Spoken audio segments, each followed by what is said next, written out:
Rajanagaram MLA Battula రామకృష్ణపై Jakkampudi రాజా చేసిన వ్యాఖ్యలకు counter ఇచ్చారు ఆమె సతీమణి బత్తుల వెంకటలక్ష్మి. దమ్ముంటే తనపై పోటీ చేసి గెలవాలని సవాల్ చేశారు. జక్కంపూడి రాజా బెదిరింపులకు భయపడేవారు ఎవరూ లేరన్నారు. జక్కంపూడికి నిజంగా ధైర్యం ఉంటే తమ ఇంటి గేట్ ని ఒక్కసారి టచ్ చేసి చూడాలని ఛాలెంజ్ చేశారు. 50,000 మెజార్టీతో నేను గెలుస్తాను.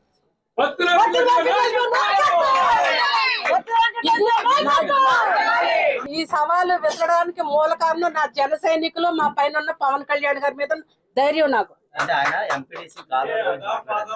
ఆయన ఎంపీటీసీ పోటీ చేయమని ఎంపీటీసీ పోటీ చేస్తాను. నాకు ఆయనే టార్గెట్. ఆయన ఎంపీటీసీ పోటీ చేశాడనుకో నేను ఎంపీటీసీ, ఆయన వార్డు మెంబర్ పోటీ చేశాడనుకో నేను వార్డు మెంబర్, ఎమ్మెల్యే అయితే ఎమ్మెల్యే, ఎంపీ అయితే ఎంపీ. ఆయన దేనికి పోటీ చేస్తే దానికి నేను ఆపోజిట్ లో నిలబడి పోటీ చేస్తాను. ప్రతి జన సైనికులు పవన్ కళ్యాణ్ గారు ఉన్నంతసేపు బలరామకృష్ణ గారిని ఎప్పుడు టచ్ చేయలేవు.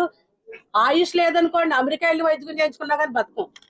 ఆయుష్ ఉందనుకోండి ఎక్కడన్నా బతుకుతావు. నువ్వు ఎవరిని చంపేలేవు. ఎంతమందిని చంపేసి నువ్వు రాజకీయాలు చేస్తావో చెప్పు. మాకు పైన పవన్ కళ్యాణ్ గారు ఉన్నారు, కింద జన సైనికులు ఉన్నారు. మాకు గేట్ టచ్ చేసి చూడండి చెప్పు.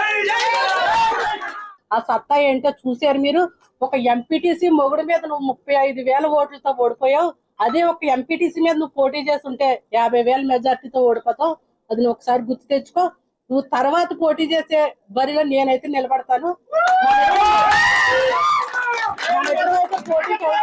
మన ఇద్దరం అయితే పోటీకి వెళ్దాం. నువ్వు ఒక ఎంపీటీసీ మొగుడు చేతిలోనే ఓడిపోయావు. నువ్వు ఎంపీటీసీ మీద పోటీ చేస్తే ఎంత దారుణంగా ఓడిపోతావు అనేది ఒకసారి గుర్తించుకో. తొందరపడి నువ్వేమీ వాగ్దానాలు అయితే చేసి మళ్ళీ రెండోసారి మడమలు అయితే తిప్పొద్దు. నువ్వు మళ్ళీ నేను రాజకీయ సన్యాసం చేస్తాను, నువ్వు రెండోసారి మాట్లాడొద్దు. ఎందుకంటే నువ్వు చేసిన వాగ్దానాలు ఏమి నెరవేర్చుకో, ఆ విషయం మాకు తెలుసు. నువ్వు ఎంతసేపు ఆడపిల్లలు పెట్టుకున్న సారి గురించి లేకపోతే దేవుడి గురించే మాట్లాడతావు. నువ్వు ఎన్నిసార్లు ఆ దేవుడి గుడికి వచ్చి ఒకసారి గుర్తు తెచ్చుకో. నువ్వు నెగ్గడానికి ఎన్ని పూజలు చేయించుకున్నావు ఒకసారి ఆ గుడి దగ్గరకు వచ్చి ఒకసారి నువ్వు గుర్తు చేసుకోవాల్సిందిగా నేను కోరుతున్నాను. మాకున్న ధైర్యం ఒకటే పవన్ కళ్యాణ్ గారు, 2 జన సైనికులు.